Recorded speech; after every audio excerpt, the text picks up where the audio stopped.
ready to talk about Section 3, covalent and metallic bonds. We're going to spend most of our time talking about covalent bonds, so let's just get right into it.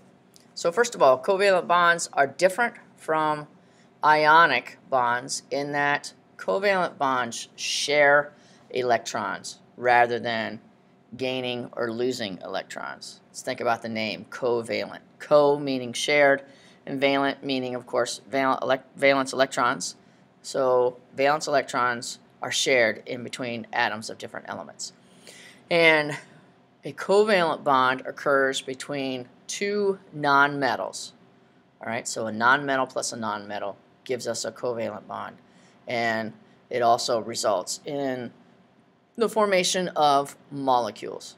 Now, let's talk about this thing called the octet rule. We've really been talking about the octet rule already for the last few videos. Basically, octet, OCT, of course, meaning 8. And what it means is that atoms are going to combine in order to fill the valence shell, which would be 8 electrons normally. Of course, we've had a few that just need 2 electrons, but majority of the time we're talking about 8 valence electrons. All right. Let's get back to covalent bonds. The other thing that's a little bit different about a covalent bond from an ionic bond is that atoms can have more than one bond.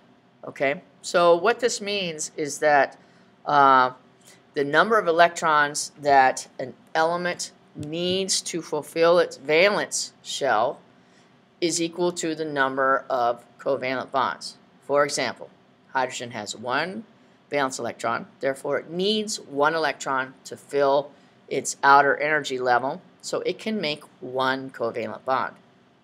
Whereas something like nitrogen has 5 valence electrons, it needs 3 electrons to fill its outer energy level, so it can make 3 covalent bonds because it has 3 electrons that it needs. Okay, so we'll see how that comes to play here in just a few minutes. All right, now the other thing that I want to talk about that's new is this thing called diatomic molecules. The prefix Di means 2. So these are molecules that are 2 atoms of the same element that have bonded together. Okay, and this is how they're found most often in nature. Now, there's 7 of them. You will need to memorize them. It's pretty easy. All you have to do is just remember Professor Brinkelhoff.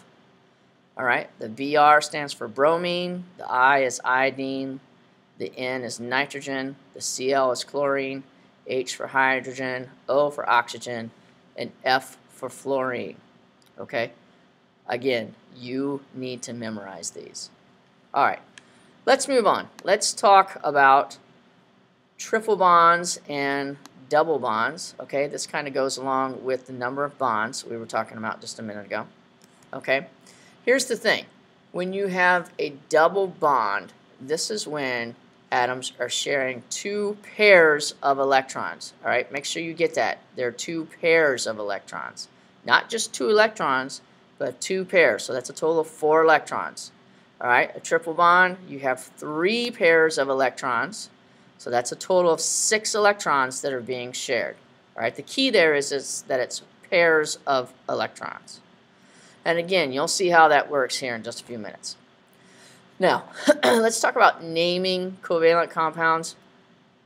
Fortunately, this is a lot easier than naming ionic compounds because all that we have to do is look at the prefix on the name, and that tells us how many atoms of that atom are in the formula, in the compound.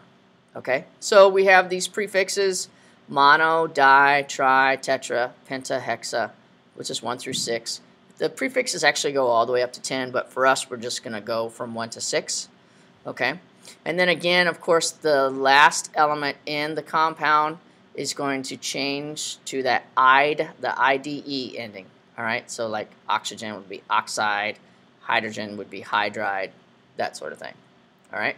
The other thing is if the first element in the compound only has 1 atom of that element. We don't use a prefix.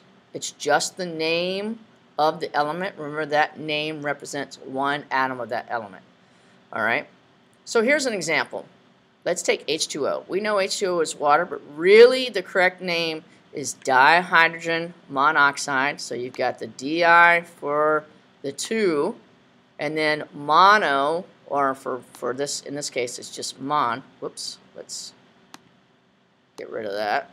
All right, so the mono is 1 because there's no number after that O, so that means there's one atom of oxygen. So that's why it's monoxide.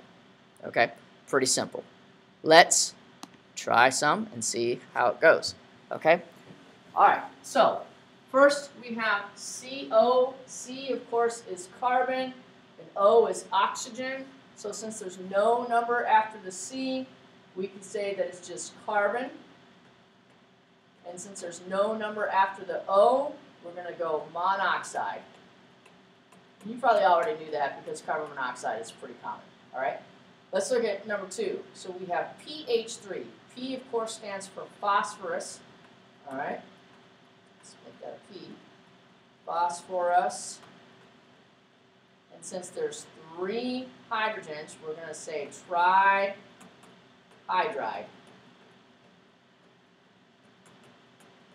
All right, so that tri goes along with that 3. Again, really simple. SiO2, Si is silicon. And even though silicon is technically not a nonmetal, it's a metalloid. Metalloids are used in covalent compounds, so don't let that throw you off. All right, so no number after the Si, so it's just plain old silicon by itself. We have O2, so that means I have 2 oxygens, so it's going to be dioxide. So silicon dioxide, the Di going along with the 2. Okay, let's do number 4. Number 4 is N2S. So this time we do have a number after the first element, so we have to use the prefix. So of course 2 is di, so it's going to be dinitrogen. And since there's no number after the S, it's just sulfide. All right, remember we have that ending there, the IDE ending. So dinitrogen sulfide. Okay, again, really, really easy, a lot easier than worrying about oxidations and numbers like that and stuff like that. We don't have to worry about oxidation numbers with covalent compounds. Again, all we're looking at is just the prefixes and making sure that we have right number of atoms and the right prefix to go along with that number of atoms. Let's talk about how we go from the name to the formula. Again, all we're doing is looking at the prefixes. We don't have to worry about oxidation numbers. So no prefix with sulfur, so it's just going to be S for sulfur.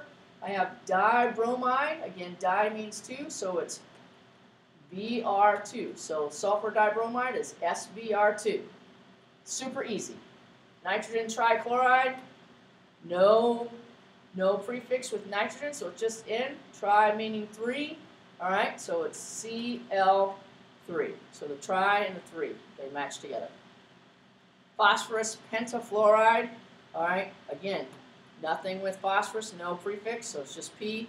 Penta is 5, and so fluoride, so we have PF3. Here we have a prefix on the boron, so it's diboron. Tetrahydride, diboron, so that means it's 2 borons. Tetra, meaning 4. Hydride is hydrogen, so it's B2H4. All right, so super, super easy, a lot easier than the ionic compounds. We will be practicing this in class, so I think you'll find that this is a lot easier, and we will stop there with this video.